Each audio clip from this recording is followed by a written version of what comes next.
Thank you for staying with us. You're still watching TVC Breakfast, and we're live in our Abuja studio. We're with the Special Advisor to the President on Media and Public Communications, Sunday Dari.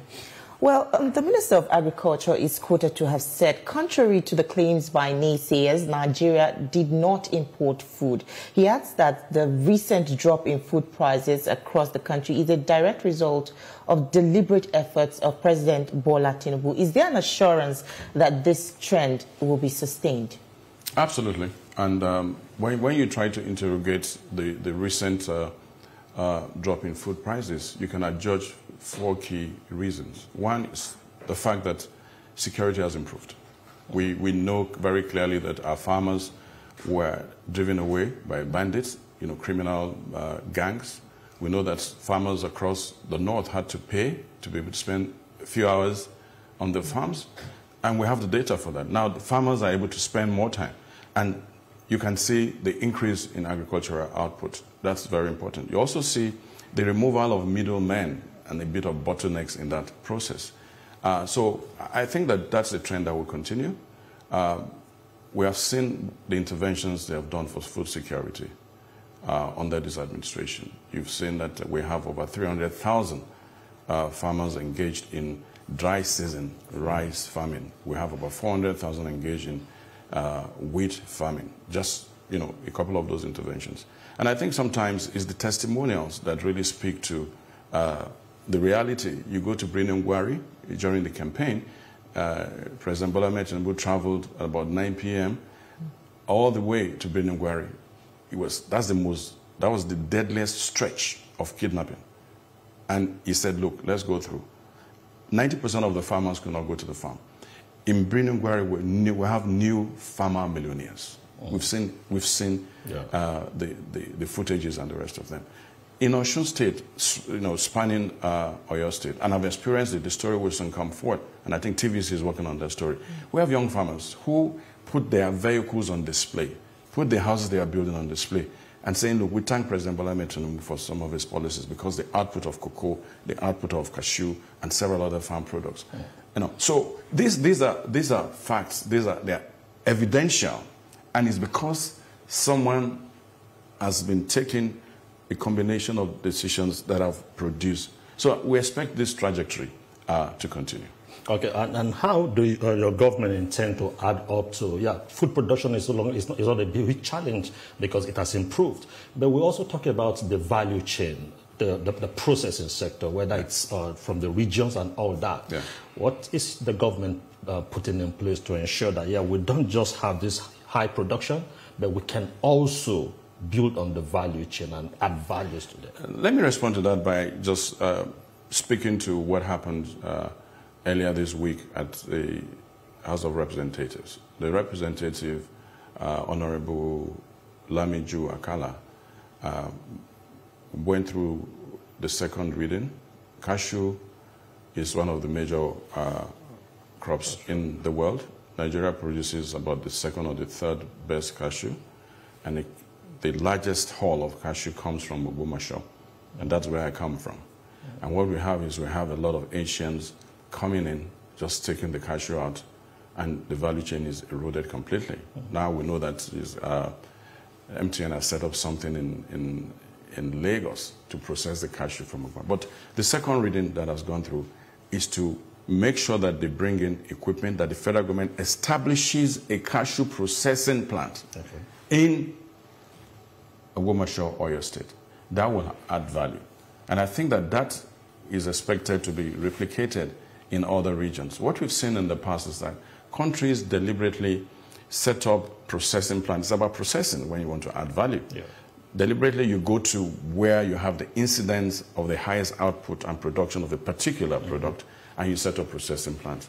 And I think with the cashew one, the way it's gone very far, I also know that, the silos are alive, working with the Sovereign Wealth Fund. They're in charge of the massive silos. So some of the agri output we're having now, the plan is already afoot. The Sovereign Wealth Fund, working with the Honorable Minister of Finance and Coordinating Economy, they are off-takers the excesses we're having now, because no, we're having the surplus now. You must also be forward thinking to say, what happens when we don't have the surplus? So the silos are back alive now, and you have the sovereign wealth fund managing them. Okay. And also, let me quickly add, just the pace the federal government is working. A lot of people say the subnationals are not working at that pace. Now, how does this government intend to ensure that the subnationals also actively in complement? Because you rightly stated that the inflows to them are kind of tripled. Absolutely. So if that's tripled, what are they putting in place, whether in the states or in the various geopolitical zones, to ensure that we meet the federal government in the center and everyone is better? Well, you know, the jury is still out on the verdict of whether the subnationals are performing adequately well, meeting the needs of development of their people. So I wouldn't really give a judgment, but I think that the numbers tell the story. And I've said it repeatedly, this over-concentration of blame on the president and the federal government is completely misplaced. Constitutionally, it's misplaced. Because when you look at the distribution of federal allocation of revenue, it's clear 3 levels: the federal government, the subnationals, and the local government. You read the Constitution very well. They have clear responsibilities. There's an exclusive list and all of that. So that's one. 2, the reality is that what they're getting from FARC has tripled. So the question has to be that every state, citizens in every state, must interrogate the issues on ground and also ask their governors the relevant questions. That's it. Every state must bear its cross. The federal government has done its bit, increase the revenue going to them. And even President Bola Ahmed Tinubu has said it. He says the subnationals have a critical role to play when it comes to development. And you've seen even the federal government under President Bola Ahmed Tinubu reaching out to support them. In the past, the states came to the federal government to beg for money to pay salaries. That has disappeared under this administration because they have enough to pay salaries. We've also seen them increase from 30,000, 33,000 to 70,000, 80,000.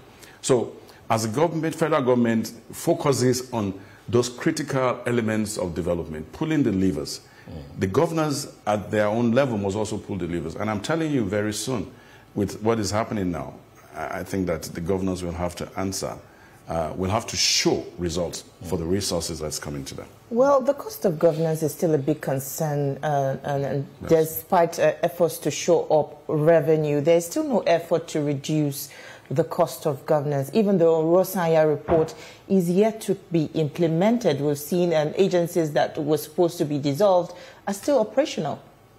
Well, the cost of governance has always been the bane of every government. And what the most recent example we have is Dodge. Under the Trump administration, we see the gutting that is taking place. You know, thousands of public servants being dropped. We see USAID, you know, being chopped off the board. So the cost of governance is always an absolute challenge, and even for our country is no different. We've seen a focus and a commitment to bring down the cost by President Bola Ahmed Tinubu. Some of it might seem very cosmetic: reduce the number of your aides, reduce the number of your cars, etc. But when you also look at it, you know, personnel cost is huge. The cost of also keeping a large retinue of aides is also huge. So the focus we have on it, on the part of the president, that we really have to bring down the cost of governance. And I think that will take place over time. The Rosanya report, the president has directed that that be interrogated and used. But don't forget, there's been a time lag. When that Rosanya report was produced, where was Nigeria at that point? Where are we at this point? So you must bring that report in line with the current realities. So should that be a review? Well, I think part of what they're doing, apart from, you know, suggesting what should be done, that there are elements of review there. Because you can't take a report of 15 years ago and implement it now. Even for a TV station, if you have a report of enhancing your reports 10 years ago, in this age of fake and deep fake, in this age of, you know, a blooming social media, ecology and all of that, you're facing competition. So I think that process is going on. Quite a number of processes are going on. Sometimes you must allow time so that you don't have to come back to the drawing board again. And the fact that this president is interrogating the right things that need to be interrogated in order to really make sure that this economy is is brought on its proper footing, I think that is important. When the administration removed subsidy on petrol, the compressed natural gas was introduced as an alternative. But there are some challenges, and they include the limited access to refueling stations, right, high initial investment costs, and limited availability of the CNG itself. Are you not worried that the purpose of the alternative invention may soon be defeated if more investment is not made in that sector? Well, I think that where we are now, we've seen, yes, there was a slow pace, and that was because we needed to develop the CNG infrastructure. But I tell you that since November, December, we've had an increased pace. The wait time before to convert your vehicle to CNG was 3 weeks or 4. Right now, it's less than 10 days. We have the importation of 1 million kits. Most of it will be given free. But we also have targeted CNG support for commercial vehicles, transporters, which is going on seamlessly. We have that for they call them motorcyclists, that is going on. The one for motorists, I know that centers have increased across the country. I don't have the numbers right now. The uptake of CNG is going to take time. You see, to win this country or motorists off the use of PMS won't happen overnight. We're just looking at about 18 months or even 15 months of real, and I think there's a relentless campaign. We've gone through the stage of awareness. People who are really convinced it's an alternative that is needed. The president, right from the get-go, embraced CNG because he saw that when you take away subsidy, the private PMS comes up, you must give people an alternative. It's like toll gates. When you have a toll gate, you give alternative routes. If you cannot pay the toll gate, you go this way. And then we have examples from India, which has run the most successful CNG, and we're learning so much from there. So the uptake might take a couple of years, but it's an alternative and an option that has come. And I think that a lot of Nigerians will embrace that eventually. Yeah, I think a lot of people agree with you that CNG is a good alternative. But is the government also considering this aspect that could it also be activities of the fifth columnist to frustrate this intention? Because a good intention, but why is it that like 2 years down the line, it's like still dragging? Are there forces trying to frustrate the effort of government to make CNG the better alternative? I don't really think so. Let me say why I say that. When you look at what's happening in the downstream oil sector, when you look at the effect of the market forces, when you see the competition, when the president said earlier that the market forces will determine and Nigerians will have option, not many believed. We're now seeing that the prices are dropping and there's also competition. Now, while that is ongoing, I don't see what anyone would benefit from trying to jeopardize the CNG. You're shifting focus away from fuel? No, you're just giving people alternative. That's what you have. You have electric cars in the US. You have CNG-driven cars, and they have PMS cars. That's the 21st century economy. You run alternatives. When you come to energy, you can run by normal hydro. You can go by solar. Okay? You can go by, there's a new hydrogen powered energy that will. So when it comes to the concept of energy, whether it's energy as power, whether it's energy as drives our industries and our cars, those alternatives are there. This is an economy that's providing all those alternatives. Now, the level of uptake is not essentially dependent on the investors, but also on the consumers. Most Nigerians, I may ask, how many of your cars have you converted to CNG? The government has provided the infrastructure, the incentives are there, you must drive your car. And the government cannot take that decision for you. It has given you the option. You apply yourself to that process. But I believe that, you say it's dragging. I think it's that it has increased. And I think gradually, before the end of this year, we're going to see more Nigerians embrace that. Dangote trucks, massive trucks across the country, massive trucks. 80% of these trucks now run on both PMS and CNG, and that's important. Well, there is a lot of talk about President Tinubu's appointment. Some critics have accused a president of nepotism. Is the president making an effort to strike a balance? Well, this is the president who swore an oath to lead this country.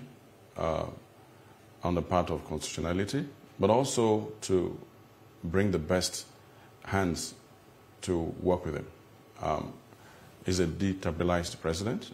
He has shown that over the years and over the decades in his political associations, in his pronouncements and actions. And I think that my response is you're looking at a government that has over 2,000 plus appointments yet to be made. A government that has the first term of 4 years. And by God's grace, another second-year term of another 4 years.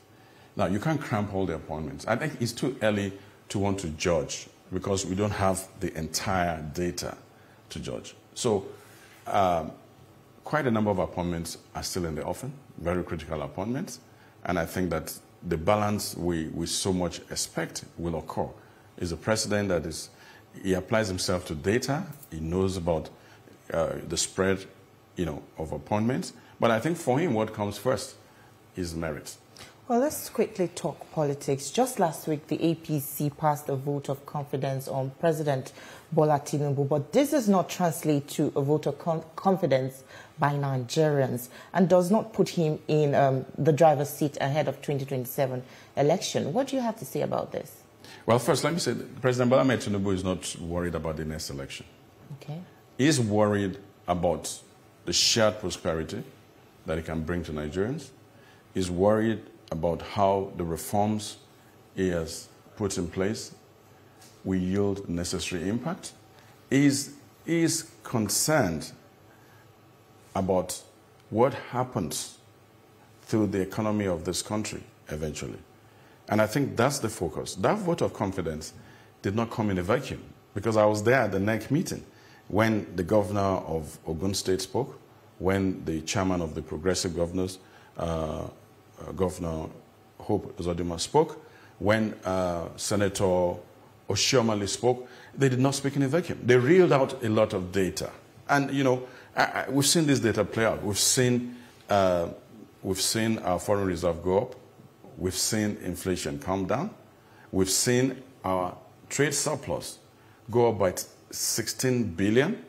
We've seen exports go up and imports drop. We've seen the investments that have been attracted over 50 billion. We're seeing prices dropping. So this vote of confidence was not in the vacuum. We had clear data. And you have a president that is clearly in the driver's seat. And he has stayed the course of the decisions he has taken. And I think that the next election is not really in his view right now. It's how to make sure that at the end of his first term, he can sit back and say, look, I have impacted the lives of Nigerians. I have turned this economy around. We're looking at a 1 trillion economy. Our budget is just at $36 billion. When you look at our population, the size of our population, a 54.9 trillion naira, $36 billion. When you do the math, it's actually a joke. Well, definitely. But we still have a president who believes we will generate more revenue, 22 trillion right now from IRS. That is going to increase. And I think that he is in the driver's seat. Well, we'll definitely keep an eye out for that. Thank you so much for your time with us on the program. It was a robust and interesting conversation. Thank you. Looking forward to having you again. Absolutely. Thank you. Well, that's it from us here in Abuja. It's back to you in Lagos, Veronica, and the rest of the crew to continue with the rest of the program. Thank you, Tijesu, for that interview. Quite timely and insightful. Thank you again.